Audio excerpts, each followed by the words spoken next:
Another episode of the Self-Development with Tactics podcast. Today we're basically summarizing the book How to Know Everything by Ilke, but I guess it is Elke Wiss, W-I-S-S, who is from the Netherlands and also a practical philosopher. Whatever this means. I haven't looked into her biography that much. That she's having some courses, maybe even lectures and whatever, and at least one book, which actually was called How to Know Everything by Elke Wiss, once again, which basically is all about asking the right questions. Why is it important to know what the right question is? Well, in various different scenarios, in various different ways, it is good to know how to ask good ones. For example, when you're interviewing somebody, it might be a good idea to not waste, first of all, your time, and second of all, the other person's time, and you might not have that much time, and also, it is an invitation. So, quote, a question is an invitation to actually quite a lot of knowledge, thoughts, and just a way to gain even more from this interview, from this conversation, which it doesn't necessarily have to be about like, okay, I'm talking to somebody that is really famous or really, really good at something.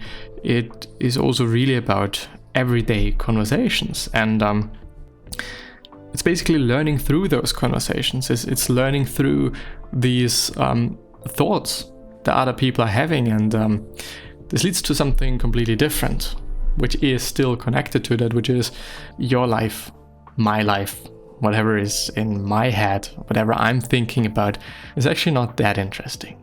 It is way more interesting, at least for me and for us as people that are willing to actually get all out of these conversations that we're having every day, those interviews, and maybe also these life experiences, but that's something for later on, by being genuinely interested in what the other person is saying and thinking and also talking about. It's not about me, it is not about us, it is about the other person, and it is paraphrased, but being genuinely interested is one of those lines that I actually still remember from How to Win Friends and Influence People by Dale Carnegie. Probably one of the best books around maybe befriending people, maybe just being a good conversation partner, maybe even more things. You probably can find a summary somewhere, and I have also gone through, I think, a multitude of summaries up to this point, but it is a very good book. It is a very good book on how to have better conversations, how to be more, is it be more likely? I'm actually not quite sure, just being liked more, being a likable person. And what it definitely does include is being a good listener, which is also part of this whole scheme, of this whole structure, that when I'm interested in somebody and whatever this person is talking about, whatever is in this person's head, then I'm going to listen quite a lot. And through listening, I can actually make surer that I also ask better questions, because it is a bit more detailed. It is a bit more in depth than most people maybe are. Quite. And unfortunately, I guess that we all have had certain conversations and that are just like, okay, very one-sided. Either this and or the other person is not really listening, maybe on her or his phone, and therefore the conversation isn't as great as it actually could be, which is quite a shame. Another quote from the book, so How to Know Everything: your own story is not that interesting. So once again, as Dale Carnegie says, being genuinely interested in the person that you're talking to.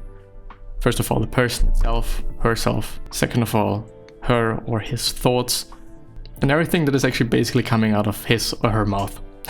It can be even more interesting when one is trying to listen as good as one can. So a question is basically wondering. I wonder, and this is why I ask a question. I'm generally interested in the person that I'm talking to. I really want to get to know this person and want to get to know this person's thoughts.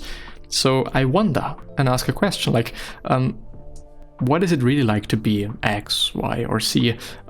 How was this? How was that? What are your thoughts on this, that, and or the other thing? Do you believe in this or that? It is wondering. And when I can wonder in a conversation, I can also wonder when I'm around, when I am at home, when I am outside, and it can be applied to everyday life.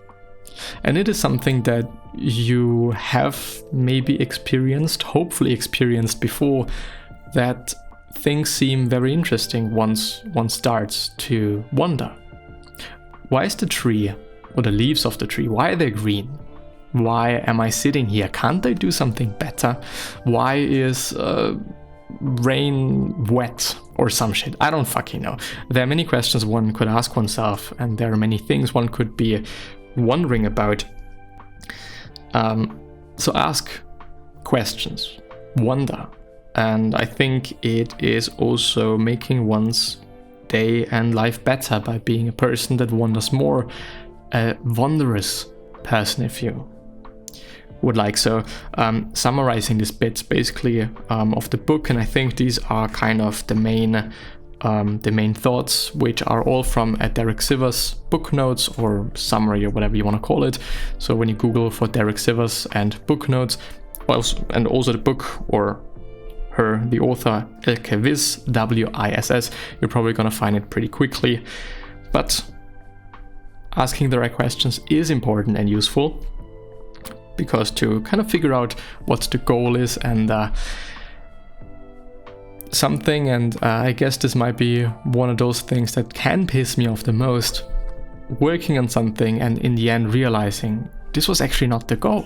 This is not what I was supposed to be doing. This is not the thing that I actually wanted to achieve. This is not the thing that I should have done. And this is also why asking the right question, wondering basically in the right way, can make one's life way better by saving time and also saving quite a lot of energy, because in the end you still have to do things and you still have to get done things.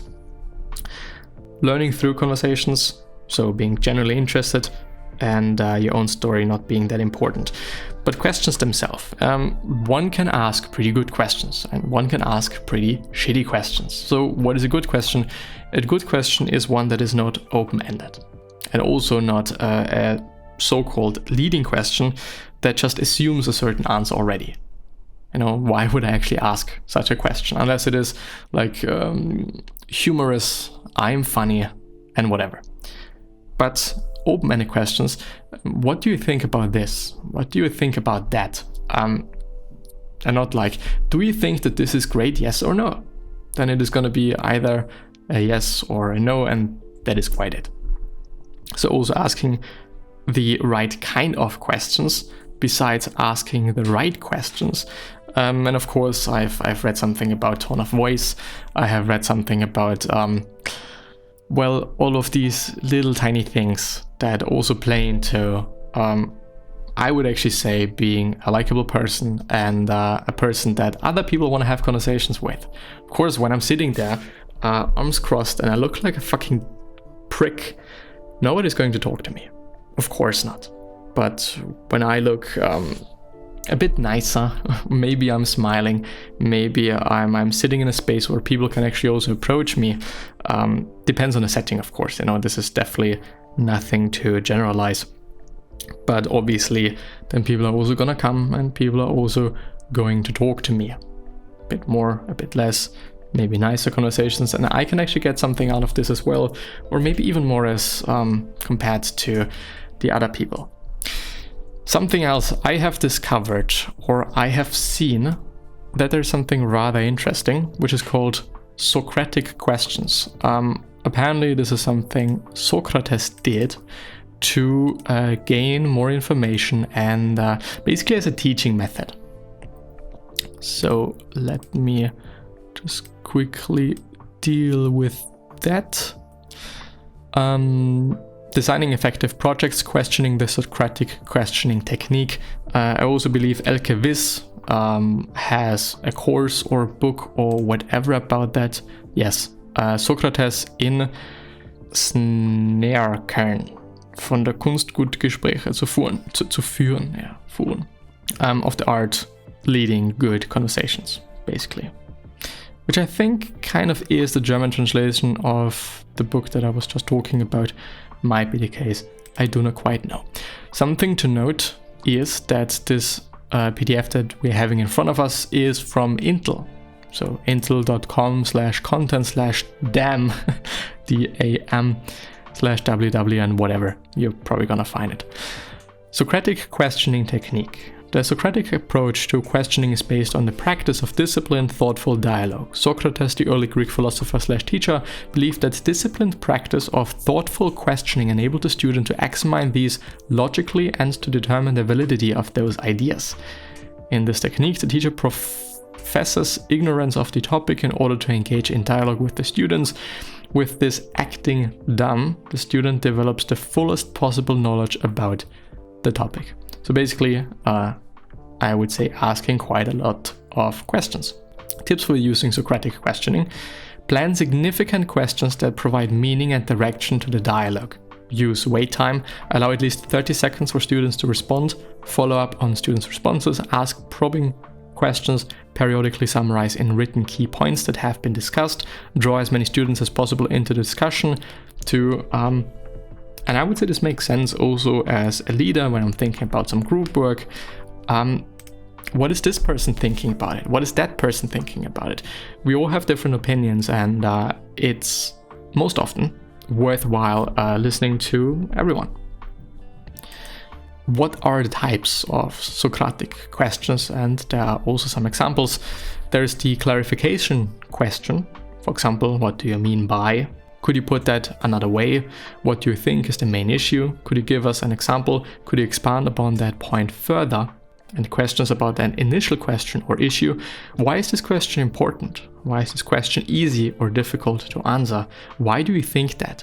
What assumptions can we make based on this question? Does this question lead to other important issues and questions?